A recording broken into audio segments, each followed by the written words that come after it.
Morning, Steve Free in Chicago with the morning grain comments. Well, we've got some fog and a little bit of drizzle here in Chicago. The extended outlook calls for a little bit more warmer temps and maybe normal rains throughout most of the Midwest, which is probably a good forecast for U.S. 2016 crops for the month of March.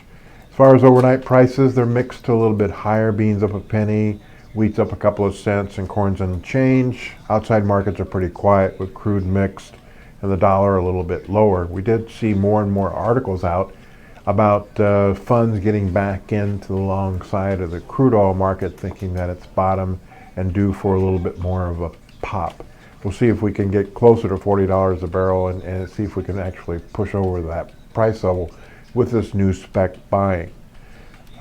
Domestic corn basis is firming up a little bit with the lower futures and trying to entice farmers to continue to sell corn. Soybean basis to the crushers also a little bit firmer as they try to get some ownership.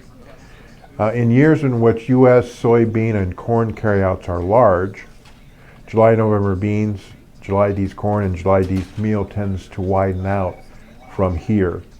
Weekly export sales for wheat, 200 to 400,000 tons, 388 was last week. Corn sales expected 700 to a million tons, last week was 934.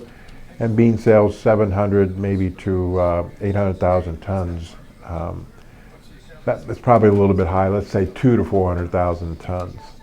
U.S. 6 to 10 day calls for above normal temps and above normal rains. The 8 to 14 day is also above normal temps, but normal rains in the east, but below normal rains in the west. Funds yesterday, buyers of beans, meal, corn, and wheat, sellers of oil.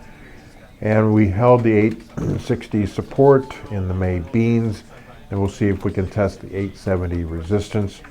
In corn, we held the 354 contract lows. Next to resistance is 365. And in May wheat, we made new contract lows at 442 in the Chicago May. We're back to 453. Could be some stops above 456, and your key resistance is some of the moving averages at 462. So we'll see what the government says on export sales. We'll watch the outside markets.